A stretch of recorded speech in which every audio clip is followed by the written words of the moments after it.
o gumagalaw yung aking bearing sa harapan. Ay! Buisit! Sarap magbiyahe ng umuulan. Meron pong kaunting uka doon sa gilid ng aking gulong.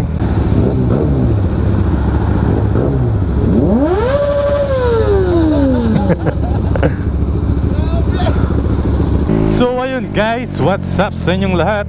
Ngayong araw babalik tayo sa Speed Zone Pampanga, which is located sa may Casmor, Mabalacat City, Pampanga. Sa dahilang, ewan ko kung natatandaan nyo, nung nagpapalit tayo ng gulong, sinabay na natin ang pag-balance ng ating mga gulong.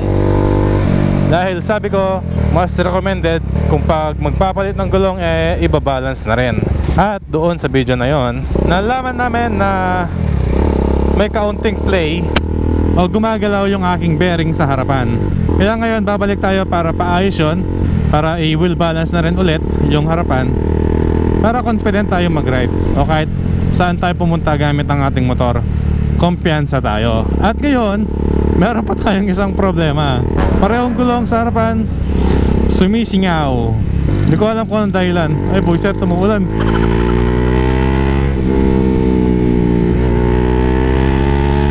Silong muna tayo, magkapote tayo.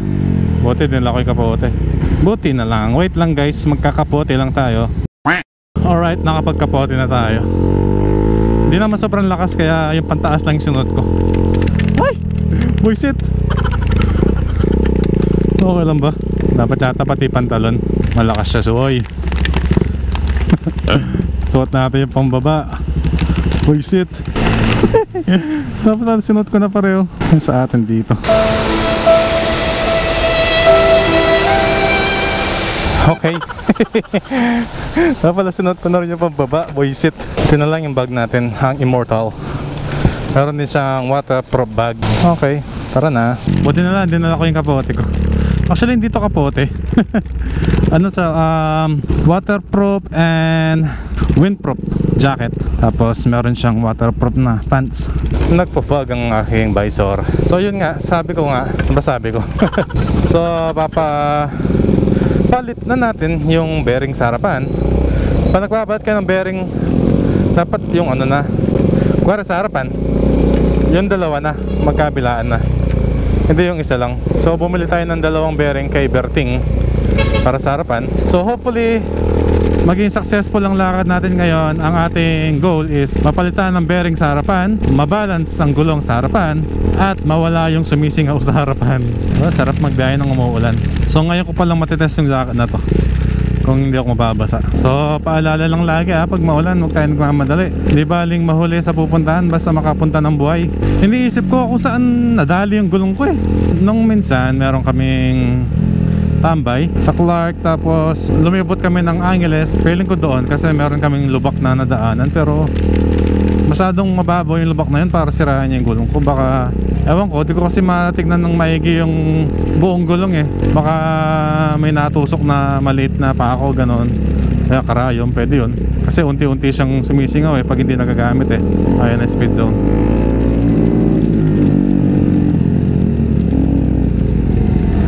Tayo dadaan. Nag-chat naman ako this time. Ayan, bukas sila.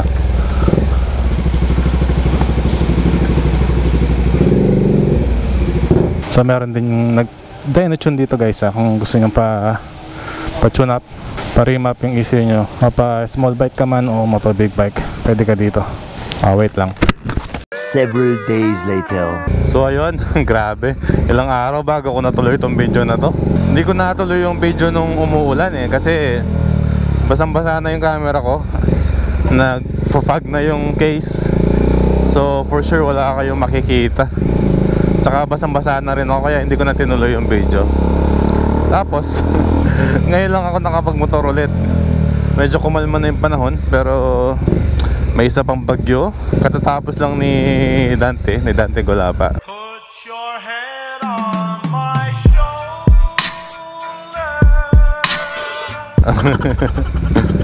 Emong nga tayong susunod. Emong. Grabe, ang lakas ng ulan dito sa Pampanga. Tsaka ang daming binaha din. Ayun, continuation lang ng video. gusto ko lang kayong i-update ano nangyari. So doon sa speed zone, nagpapalit na tayo ng bearing sa harap, so all goods na yon. Kaso meron pang isang nakitang problema. Yung aking nabili na Seat tire sa harapan may factory defect, no? So na-video ko ng kaunti. Ito, papakita ko sa inyo.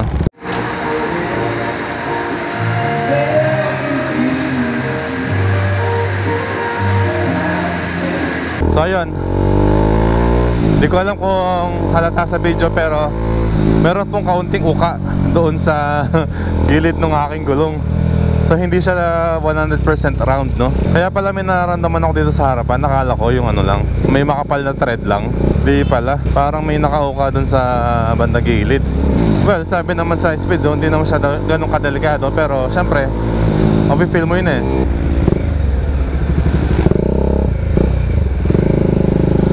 Sa high speed at sa low speed, mafe-feel mo siya. Pero hindi siya delikado. Parang nandyan lang siya, ganun. Alam mo na nandyan siya. Grabe, medyo disappointed ako syempre.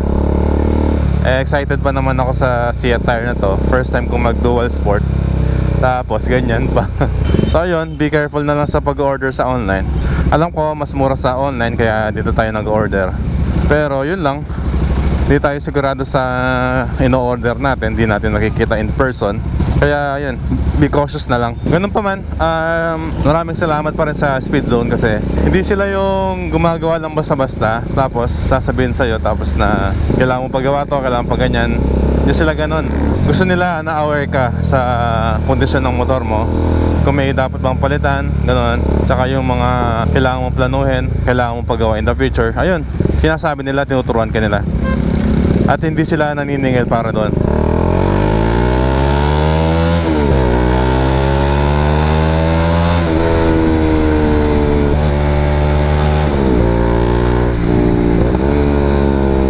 So yan, sinabi nila, since tinamaan yung wheel bearing ko sa harap, may posibilidad na tamaan din yung knuckle bearing ko. So sa susunod na maintenance natin, baka yun ang papalit natin, para at least meron din kang idea. Tsaka paano nga ba maiwasan ang pagkasira ng bearing? So yung sasabihin ko sa inyo is yung kung anong sinabi sa akin dun sa speed zone, and nais ko rin i-share sa inyo, gaya nga ng sabi ko noon.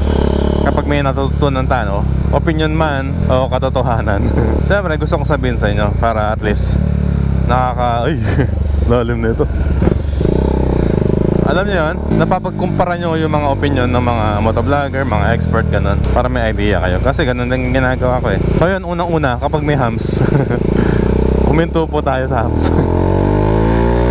Ugali ko kasi medyo mataas si Dominar eh, upside down fork. Tapos ayun nga, medyo maganda rin yung suspension. Minsan dinadaanan ko yung mga humps, hindi pala maganda yun, tinatamaan yung bearing. So kaya nagkaka-play. Pangalawa, yung madalas hindi natin maiwasan, which is yung mga uka-uka sa daan, tsaka yung mga butas-butas. Balikan ko kayo. A few inches later. So ayun nga, yung mga uka-uka tsaka mga butas sa daan, kung kaya natin iwasan, mas maganda kung maiwasan natin. Pero gaya ng sabi ko, minsan di natin talaga kontrolado kung tatamaan ba natin o hindi. Lalo na, karamihan sa mga yun, di talaga natin nakikita, lalo na paggabi. Pangatlo, yung baha. Kapag lumulusong tayo sa baha, okay lang kung mababaw lang. Pero kung umaabot hanggang bearing, medyo delikado na yun. Kasi nawawala na yung mga grasa, may chance pa na mga lawang, which is delikado.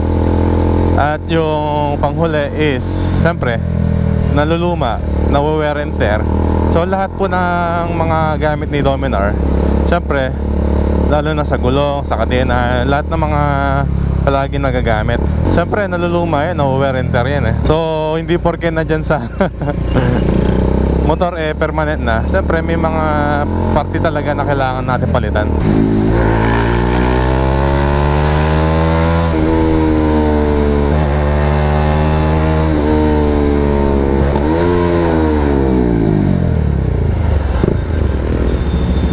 Kasi baka sisihin nyo yung motor nyo, ay ganito naman itong motor na to, ba nasira yung ganito, nasira yung ganyan. Guys, walang permanent, sabi nga nila. Siguro permanent dyan pwede, kung di kayo ma-aksidente, yung flarings yun, yung frame, ayun, mga permanent dyan. Pero yun, majority parts nasisira talaga, lalo na pag katagalan and laging nagagamit. So yun lang naman guys, pero ngayon okay naman yung ating motor. So advice na lang sa akin is putpurin ko na lang to. Tapos hanap ako ng mas magandang gulong kung gusto ko pa mag dual sport. Yun, update ko na lang kayo. So again, medyo disappointed ako sa Seat tire na nabili natin. Ganun pa man, okay lang, at least may nasi-share ako sa inyo. Hanggang dito na lang tayo, no? Maraming salamat sa mga patuloy na sumusuporta at nanonood. At lalo na sa mga tumatapos ng aking video. Kung bago ka lang at nagustuhan mo ang aking mga content, please like and subscribe sa aking YouTube channel. At pwede ka mag-follow sa aking Facebook page. O yun, laging tandaan na palagi mag-iingat, palaging maging alerto, at habaan palagi ang pasensya. Ako ulit si Joban Moto. Hanggang sa susunod na video. Joban out and peace!